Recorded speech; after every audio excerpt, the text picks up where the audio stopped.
Hello, thank you for the opportunity to present here today. My name is Susanne, and together with Manfred Gronald, I'm working on the environmental impact of transport activities in online and in-store shopping.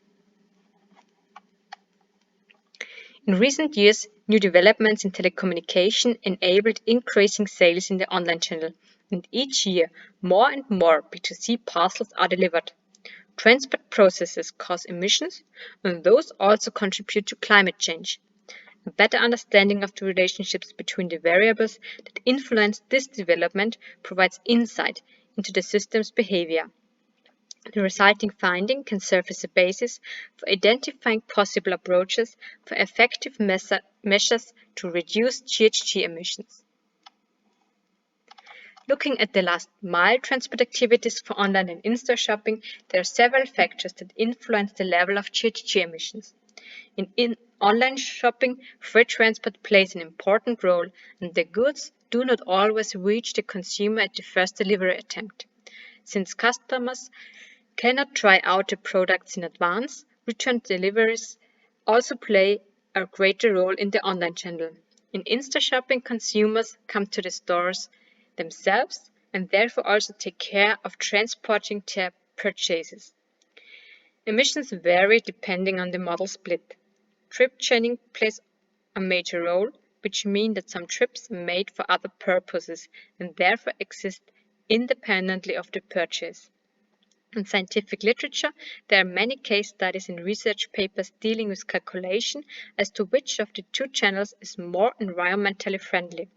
The variables involved in the calculation differ between the studies. The most of them are factors that can be found along the supply chain. However, the process is rarely dynamic and interactions between variables are seldom included. But there are interactions between online and in-store shopping. Purchases in the offline channel are not always replaced one-to-one by purchases in online retail. Basket size, shopping frequency may vary. In addition, developments in telecommunication open up completely new possibilities for consumers for obtaining information about the availability of products and their characteristics, which in turn can influence shopping behavior. A further connection also exists with regard to infrastructural effects. When shops are closed because they are no longer economically viable, the distances for consumers to the shops increase. Above a certain distance, online shopping becomes more attractive. There are also numerous other factors that make online shopping attractive for consumers, such as convenience, the absence of spatial and time constraints, and the wide range of offered products. In the offline channel, the product can be examined before the purchase, and the shopping activity stimulates various senses directly. This already shows that consumers' decisions very much determine the extent of transport activities, which in turn influence the level of emissions. Therefore, when analyzing the impact of a growing share of e-commerce, the underlying drivers and interaction should also be considered. So far, a comprehensive literature analysis has been carried out and various influencing factors from different areas have been collected. The aim was to determine the status quo. The overall picture was created as a CLD to identify feedback processes. However, as these results were far too detailed to continue working directly, the next step will be to condense the most important structures on a more abstract level.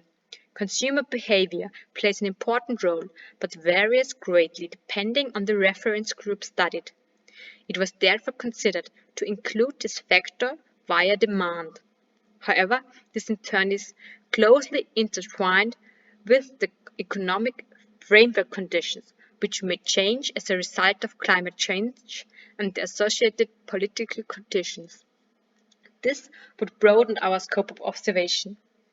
The question therefore arises whether it is important to include this relationship in order to take account of the possible effects of rising emissions, or whether this area would unnecessarily extend the model.